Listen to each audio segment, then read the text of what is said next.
নলবাৰীৰ কইনা আৰু একবাৰ আজি ব্লগটো চাওক। পল্লৱী বাইদেউ আহিছে ৰাতিপুৱা আহি পালো এখন বিয়া Nalbari. I am so surprise. আজি কোনে মোক আগৰ পৰা ভিডিঅ' লৈছে। পেণ্ডেলটো ইমান বেছি মৰম লাগিছিল কালাৰটো। কইনা ঘৰ পাৰ লগে লগে আমাৰ চবে নিজৰ নিজৰ কামত লাগি যায়। দেখছি না হেৰামণি ফাউণ্ডেশ্যন ৰেডি কৰি আছে, ইফালে ব্লেণ্ডিং কৰি আছে, সেইফালে পল্লৱী ক্ৰিম্পিং কৰি আছে। আৰু তাৰ পিছত মই লগে লগে ধৰিলো আই মেকআপ। আজিৰ কইনাটো চকু ইমান ধুনীয়া আছিল। মই ভাবিলো কি তাত দুটা লুক আছে, মানে একদিনতে দুটা লুক।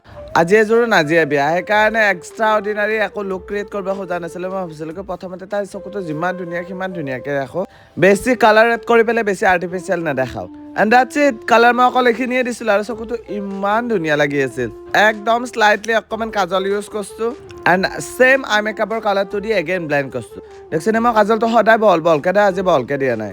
তাৰপিছত ব্ৰাউটো ধুনীয়াকে চুচি লৈ পেলাই অকণমান লাইটকে আগবে ট্ৰাই কৰিছো, যাতে আই মেকআপটো লাইট হৈছে, ব্ৰাউটো লাইট হ'লেহে ভাল লাগে। আৰু তাৰপিছত আহি গৈছে মোৰ চবতকে ভাল লগা পাৰ্ট, ব্লাছ দি পেলাই মই মনটোত কি সন্তোষ পাওঁ অকল ময়ে জানো। আই থিংক ময়ো নাজানো, যিহেতু কইনাটো বহুত ভাল লগা হৈ যায়, একদম টুপটুপীয়া টাইপ হৈ যায়, সেইকাৰণে মোৰ চাগে ভাল লাগে। আৰু চাওকচোন আমি ইমান হাঁহি কইনাটোৰ লগত একদম কথা পাতি শ্বেয়াৰ কৰি মেকআপটো কমপ্লিট কৰিছো। আমি গমেই নাপালো তাই ইমানেই বেছি ভাল আছিল। মেকআপ লাইনটো চুজ কৰি সঁচাকৈ মই নিজকে লাকি ভাবো, কাৰণ কি সদায় মই ইমান ভাল মানুহবিলাক লগ পাওঁ, ইমান চুইট মানুহবিলাক।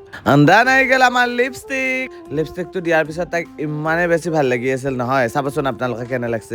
নাও I just love the lip colour. তাৰপিছত আই মেকআপ কমপ্লিটে নহয়, যেতিয়ানোক লাগি লেছ নলগাওঁ। তাৰপিছত লাহেকে কৰি দিলো মাস্কাৰা, আৰু তাৰপিছত দি দিলো ফুটা। লাইনাৰটো দিয়াৰ পিছততো চকুটো একদম কিবা বেলেগে দেখা হৈ যায়, স্পেচিয়েলি যেতিয়া আমি একদম লাইট আই মেকআপ কৰি আছো। লাইনাৰটো সঁচাকে মানে কিবা এটা বেলেগে লুক আনি দি দে। I just love the eye makeup. চাওকচোন তাক ইমান ধুনীয়া লাগি আছিল। মেকআপ কমপ্লিট হৈ গ'ল। তাৰপিছত মই লগাইছো হাইলাইট আৰু গোটা সোপা। চাওচোন কেনেকে হেঁচামাত ধৰছি কইনাটোক।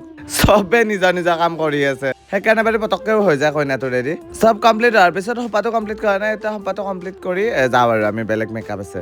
লাহেকে পাৰ্টি মেকআপ এটাও চলি আছিল আমাৰ। পাৰ্টি মেকআপটো আধাতকে বেছি ময়ে কমপ্লিট কৰিলো। এইটো ক্লাইণ্টৰ স্কিনটো ইমান বেছি ভাল আছিল, মেকআপটোত বেছি টাইম লাগাই নাই। এইটোতো সঁচাকে মেকআপ ভাল হ'ব লাগিলে স্কিনটো বহুত মেটাৰ কৰে। একদিনতে আমি ভাল কৰি তুলিব নোৱাৰো, স্কিনটো আগৰ পৰা ভাল হ'লে মেকআপটো এনেই ভাল হৈ যাব।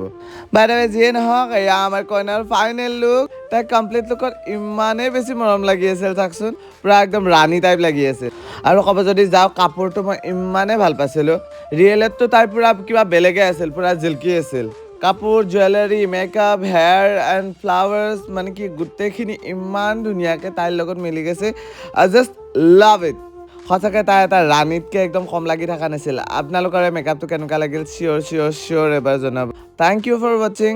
আৰু তাৰ ফটোখিনি ইমান ধুনীয়া আছিল, সেইকাৰণে মই বোলো ফটোখিনি লগাই দিওঁ। চাওকচোন। By the way thank you for ৱাচিং এণ্ড ইউটিউবত যদি ছাবস্ক্ৰাইব কৰা নাই, ইউটিউবত চাই ল'ব।